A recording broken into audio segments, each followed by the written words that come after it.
আচ্ছা সুরতবাবু, আমাকে একটা কথা বলুন, রেখা পাত্র কোনো রাজনৈতিক ব্যক্তি নন, রাজনীতিবিদ নন, রাজনীতির মারপ্যাচ বোঝেন না, কিছুই বোঝেন না। খালি উনি প্রতিবাদটা করেছিলেন কারণ উনি এবং ওনার মতো অনেকের দেওয়ালে পিঠ থেকে গিয়েছিল, আপনারা মানুন চাই না মানুন, তাই জন্য তারা প্রতিবাদ করেছিলেন, বিজেপি তাকে প্রার্থী করেছে।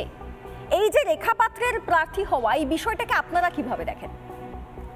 দেখুন, রেখা পাত্র স্বাধীন ভারতে প্রার্থী হতে পারে, যেটা সংবিধান তাকে ক্ষমতা দিয়েছে, সেই অনুযায়ী সে প্রার্থী যে কেউ হতে পারে।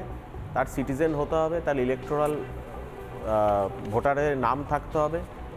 তো আমার কথা হচ্ছে সেই হিসেবে তো প্রার্থী হতে পারে, কিন্তু যেখানে ধরুন আইনসভা, ভারতবর্ষের আইনসভা, পার্লামেন্ট, আর আইনসভা হচ্ছে আপনার অ্যাসেম্বলি, সেই সব জায়গায় যেখানে ধরুন একটা ড্রাইভিং লাইসেন্স পেতে গেলে 8 পাস হতে হয়, সেখানে দেশ চালাতে গেলে কোনো পাসের দরকার লাগে না।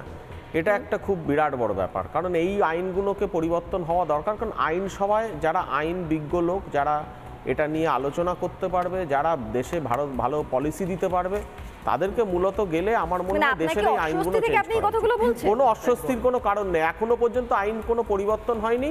রেখা পাত্র একটা স্বতন্ত্র নাগরিক হিসেবে সে ক্যান্ডিডেট হিসেবে দাঁড়াতেই পারে। ভবিষ্যতে এটা আমার ব্যক্তিগত মতামত যে আইন সভায় যারা যায়, যেখানে একটা ড্রাইভিং লাইসেন্স পেতে গেলে ক্লাস 8 পাস হতে হয়, সেখানে একটা ভারতবর্ষে যদি দেশ চালাতে হয় বা আইন তৈরি করতে হয়, বা যেখানে আইনসভায় ডিবেট করে একটা দেশকে একটা নির্দিষ্ট গাইডলাইন দিতে হয় বা দেশকে একটা দিশা দিতে হয়, সেখানে অন্তত আমার মনে হয় আগামী দিনে শিক্ষা যোগ্যতার একটা মাপকাঠি তুলে আনা দরকার। খুব সুন্দর, আমি আপনার সঙ্গে এগ্রি করছি, আপনি সুন্দর বলেছেন। কিন্তু আমার একটাই প্রশ্ন, এই যে রেখা পাত্র বা অনেক রেখা পাত্ররা যাদের কথা বাংলার ঘরের মেয়ের শোনার কথা ছিল, কিন্তু তিনি শুনে উঠতে পারলেন না, মানে আমরা অন্তত দেখতে পারলাম না, তো এহেন রেখা পাত্র যদি আজকে প্রতিনিধি হয়, যদি রেখা পাত্র জিততে পারে, মানে আপনার তো কথা শুনে মনে হচ্ছে আপনি বিশ্বাস করে নিয়েছেন যে রেখা পাত্র হয়তো জিতেই যাবে, নইলে আপনি আইনসভা অবধি পৌঁছতেন না, হয়তো আপনি এটা মনে মনে বিশ্বাস করেন, নাহলে আপনি কেন বললেন আমি জানি না। ঠিক আছে, না আমাকে প্রশ্নটা করতে দিন। এবার তিনি যদি সন্দেশখালীর বেসিক সমস্যাগুলো বলতে পারেন, তিনি যদি সুন্দরবন অঞ্চলের বেসিক সমস্যাগুলো বলতে পারেন, সমস্যাটা কোথায়? এর আগে আপনাদের যিনি সাংসদ, বিদায়ী সাংসদ, তিনি তো কিছুই বলতে পারলেন না। তিনি কতবার অ্যাটেন্ড করেছেন সংসদ আমরা সেটা পর্যন্ত জানি না। হ্যাঁ, আমরা জানি, সেই তথ্য আমরা পরে দিতে পারি। এবং তিনি এটাই জানেন না 144 চলছে না 174 চলছে, তিনি সন্দেশখালীতে পৌঁছাতেই পারেন না। তার থেকে তো আমি বলবো যে রেখা পাত্র অনেক বেশি শক্তিশালী। বেসিক শিক্ষা যোগ্যতার দরকার আছে। বেসিক শিক্ষা যোগ্যতার কথা যদি আপনি বলেন, এই বেসিক শিক্ষা যোগ্যতা তো আমি রেখার মধ্যে দেখতে পাচ্ছি দাদা। একটা পার্লামেন্টারি কনস্টিটিউশনাল কোন পরীক্ষা বা কনস্টিটিউশন সম্বন্ধে জানা, এইগুলো হওয়াটা দরকার, এই জন্যই তো দরকার। জানলে 144 কে 146 বলবে, আপনারাই প্রার্থী করেছিলেন। আমি তাই, আরে আমার মানে আপনারা বলছেন আপনারা ভুল করেছেন, সেটা ভুল, আপনারা ভুল করেছেন, বাহ, ভুল বলেছে সেটা ভুল, মানে আপনারা বলছেন আপনারা ভুল করেছেন, আপনারা এমন একজনকে সাংসদ বানিয়েছেন। থেকেই বলুক, যদি কেউ ভুল বলে থাকে, ভুল ব্যাখ্যা দিয়ে থাকে, সেটা ভুল ইজ ভুল, রং ইজ রং। কিন্তু আমার কথা হচ্ছে সন্দেশখালীতে যে ঘটনাগুলো ঘটেছিল, আইন মাফিক সরকার তার ব্যবস্থা নিয়েছে, অ্যারেস্ট করেছে। মমতা বন্দ্যোপাধ্যায় সরকার যাদের বিরুদ্ধে অভিযোগ ছিল অ্যারেস্ট করেছে, এবং ভবিষ্যতে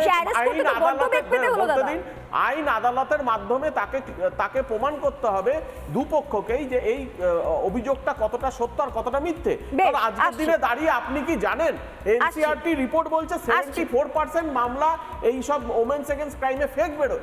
এটা আমাদের রিপোর্ট বলছি না, এনসিআরবি। কে বলছে এনসিআরবি কে?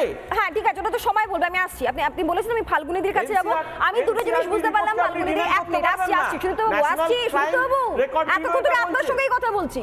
ফাল্গুনিদি, আমি আপনার কাছে আসবো। আমার দুটো প্রশ্ন। এক তো উনি বললেন যে না, যে সাংসদ সে ভুল করেছে, মানে ভুল বলা নিয়ে বলছেন, আমি তো তার অস্তিত্বই দেখতে পাইনি, এক। দ্বিতীয়ত আরো বড় প্রশ্ন, ওই এলাকার মানুষ বলছেন আরে বিগত 10 বছরে আমরা ভোটটা পর্যন্ত দিতে পারিনি, ভোটাধিকার সুনিশ্চিত করাটাও কি কারোর দায়িত্ব ছিল না?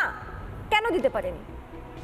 দেখুন, প্রথমেই আমি ওনাকে ধন্যবাদ জানাই যে উনি ভেবেছেন যে মানুষ রেখা পাত্রকেই ভোট দেবেন, কারণ রেখা পাত্রই বর্তমান পশ্চিমবঙ্গের প্রতিচ্ছবি। বাংলার মেয়েরা এইভাবে প্রত্যেকদিন নির্যাতিত, নিগৃহীত এবং অত্যাচারিত হচ্ছে।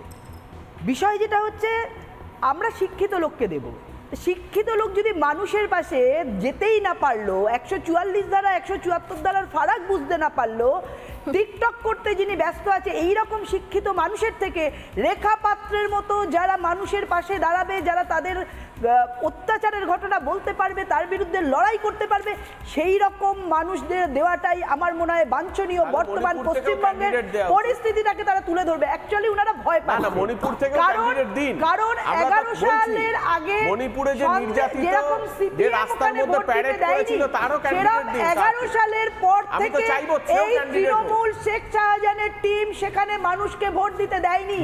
11 সালের পর থেকে এই মামলা হয়েছে সন্দেশখালীতে তারা দেয়াল লিখেছে। অর্থাৎ যে ধরনের ওখানে অত্যাচার, গণতন্ত্র হরণ, আমরা সেখানে বারবার ছুটে গেছি। আচ্ছা, কেন একবারও আপনাদের শাসক দলের কেউ মণিপুরে আপনি খুব সুন্দর স্ট্যান্ড নিয়েছেন, সুদীপ্ত বাবু, কেন মণিপুরে আপনি খুব সুন্দর স্ট্যান্ড নিয়েছেন? কেন কাকরিগঞ্জ দস্তিদার আছেন, আপনাদের বিভিন্ন শশী পাজা আছেন, মুখ্যমন্ত্রী আছেন, মহিলারা, তারা কেন একবারও গেলেন না যে ওখানের ঘটনা সত্যি না মিথ্যে? আপনারা গেছেন একবারও? আপনারা যেটা বলছেন আচ্ছা, Rekha Patra plan, Rekha Patra BJP plan আপনারা প্রমাণ করে দিলেন টিকিট দিয়ে। বুঝতে পেরেছি, রেখাপাত্র বুঝতে পেরেছি। আপনারা ইউটিলাইজ করেছেন। সুদীপ্ত বাবু আমাকে একটা ছোট্ট কথা বলুন। সুদীপ্ত বাবু আমাকে একটা ছোট্ট কথা বলুন। ফাল্গুনিকে একটু সময় চেয়ে নিচ্ছি, ফাল্গুনিকে একটু সময় চেয়ে নিচ্ছি। সবাই মিলে চেঁচামেচি করলে কেউ শুনতে পাবো না। ফাল্গুনিদি প্লিজ এক সেকেন্ড আসছি। সুদীপ্ত বাবু শান্ত হন। আজকে আপনি সুদীপ্ত বাবু দিল্লিতে আমার প্রশ্নটা নেই। সুদীপ্ত বাবু আপনার কাছেই প্রশ্ন যাচ্ছে। আপনি যদি প্রশ্ন শুনতে না পান সেটা আপনার সমস্যা। আপনি মণিপুর নিয়ে স্ট্যান্ড নিচ্ছেন, খুব ভালো লাগলো শুনে, ভীষণ ভালো লাগলো। আরে শুনুন না, শুনুন না, আপনি নিচ্ছেন, খুব ভালো লাগছে। তাহলে মণিপুরে যদি আপনি নিরপেক্ষতার দাবি করেন, পশ্চিম বাংলায় দাঁড়িয়ে যে রাজ্যে আপনি বাস করেন সেখানে আপনার নিরপেক্ষতার দাবি করতে এত সমস্যা কোথায়? রেখা পাত্রকে নিয়ে এত সমস্যা কোথায়?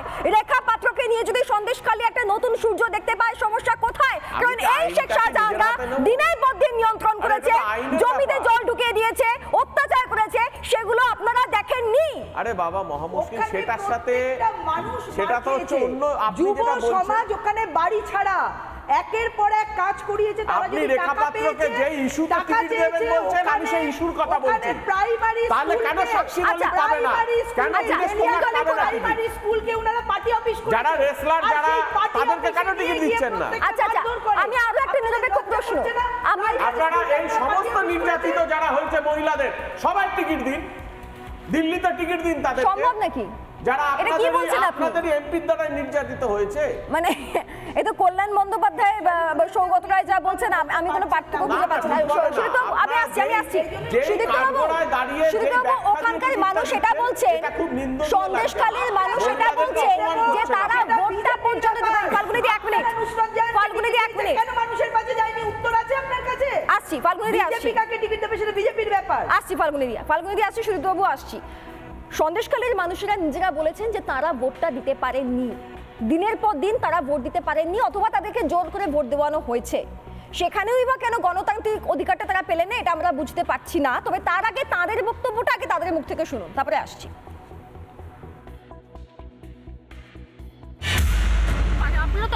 আপনারাই তো ভোট দিয়ে এই সরকার এনেছেন, এই সরকারকে নির্বাচন করেছেন, আপনারাই তো ভোট দিয়েছেন। জোর করে ভোট দেওয়া হচ্ছে, আমাদেরকে ভোট দেওয়ানো হচ্ছে। ভোটটা কি আমরা দিচ্ছি?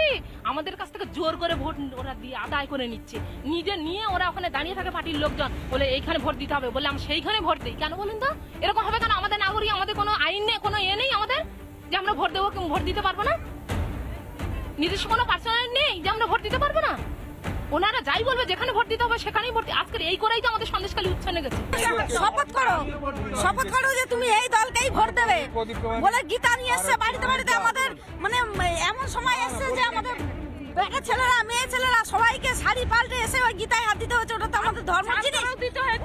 চান করাও দিয়েছে গীতায় হাত, তুলসী গাছের কাছে গীতা রেখেছে। এইটা ভোট দিতে হবে, টিএমসি তে ভোট দিতে হবে।